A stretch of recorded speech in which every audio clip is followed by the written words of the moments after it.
Hello friends.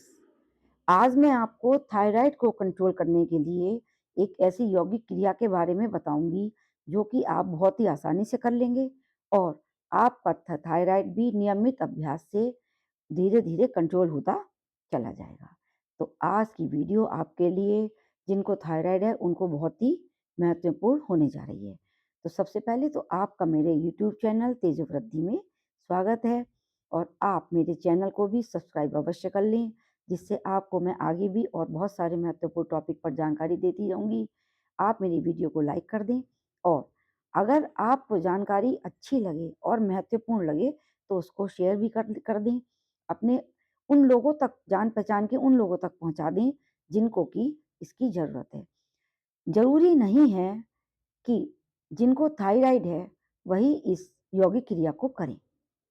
जिनको thyroid नहीं है, अगर वे व्यक्ति भी इस यौगिक क्रिया को कर लेंगे, इसका अभ्यास करेंगे तो आगे जीवन में उनको कभी भी थायराइड की समस्या नहीं आएगी, थायराइड की समस्या का सामना नहीं करना पड़ेगा।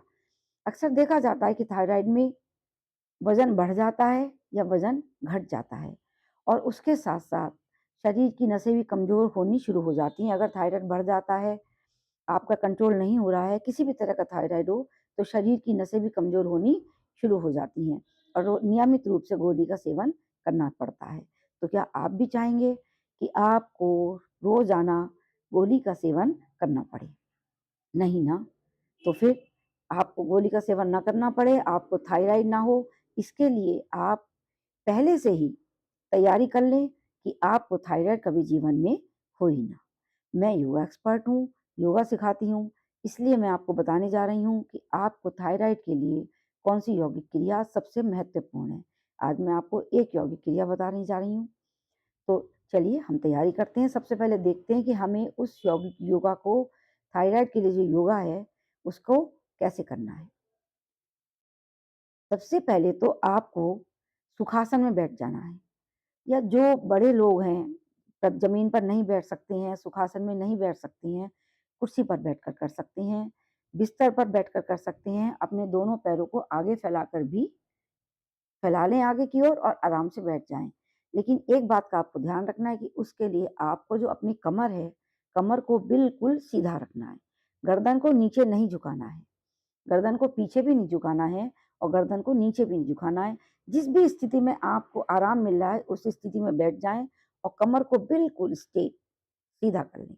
यानी कि अपनी रीढ़ की हड्डी को और जितना ऊपर की ओर खींच सकते हैं, उतना ऊपर की ओर खींचें। क्योंकि मैं जो आपको यौगिक क्रिया बताने जा रही हूँ, उसमें आपकी साँसों का प्रवाह आपकी रीढ़ की हड्डी से ही शुरू होगा और रीढ़ की हड्डी तक ही खत्म होगा। तो इसमें आपको सबसे पहले सर्वप्रथम क्या करना है, कमर बिल्कुल सीधी कर लेनी है।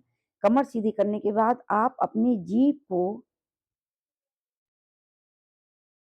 ऐसे ट्विस्ट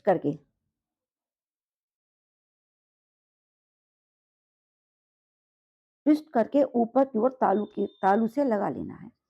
अब अपनी जीभ, मुड़ी हुई जीभ को जितना पीछे की ओर, घूमी हुई जीभ को तालू पे ही जितनी पीछे की ओर लेके जा सकती हैं, उतना पीछे की ओर लेकर जाएँ।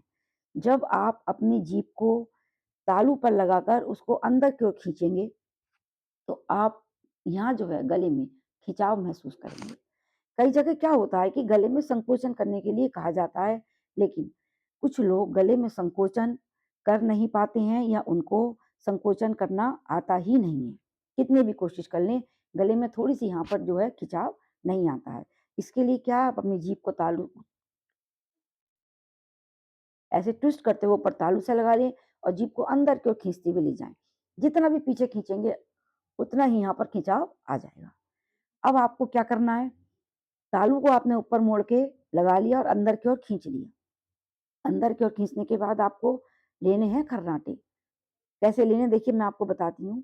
और खर्राटे लेने की है, पूरी आप देखेंगे पूरी रीढ़ की हड्डी के अंतिम छोर तक लेके जाना है और पूरा गले तक वापस लाना है।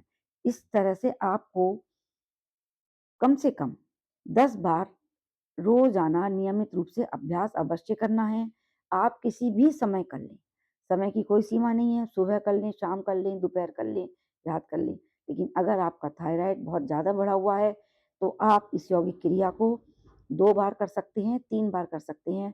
आपका किसी भी तरह का थायराइड होगा, आपके ग्लैंड्स जो हार्मोन्स हैं आपके वो कंट्रोल होने थायराइड ग्लैंड्स जो होते हैं वो उसमें जो हार्मोन्स निकलते हैं वो कंट्रोल होने लगेंगे।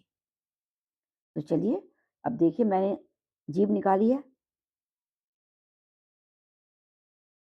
जीभ को मुड़कर ऊपर की ओर करनी का लगा लिया तालू के पीछे की ओर और आप मुँह को अपना बंद कर लें। थोड़ी-सी मुँह की आकृति चेंज होगी, वो स्वाभाविक है। जीभ को अंदर की ओर कर लें, कमर आपकी सीधी खींची हुई है। अब आप जैसे कि सोता हुआ आदमी खर्राटे लेता है, उस तरीके से आपको गले से खर्राटे लेते हुए साँस को नीचे की ओर लेके जाना है और साँस को ऊपर की ओर भरना है। सबसे पहले हम साँस को बाहर निकालेंगे।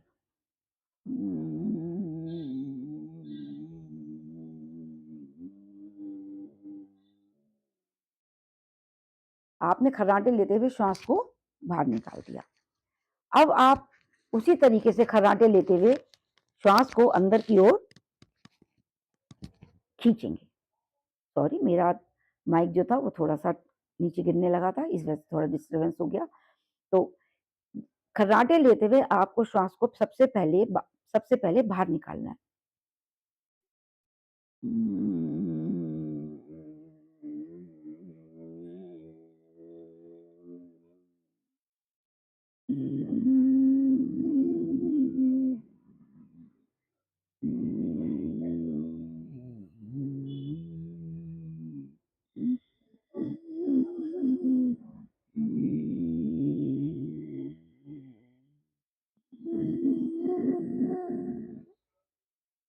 आपको इस बात पर ध्यान नहीं देना है कि आपके खर्राटे किस तरीके से निकल रहे हैं, कैसे भी निकलें। आपको गले से घर्षण करते हुए खर्राटों को के साथ अपनी सांस को नीचे की ओर लेके जाना है, जो आपकी रीढ़ की हड्डी है उसके अंतिम छोर तक और वहीं से आपको दोबारा से खर्राटों के साथ ही श्वास भरते हुए ऊपर की ओर लेकर आना है, जहाँ तक आप भर सकते हैं, आराम से। खर्राटों के साथ श्वास को नीचे निकालेंगे 1 और खर्राटों के साथ ही श्वास को ऊपर भरेंगे 2।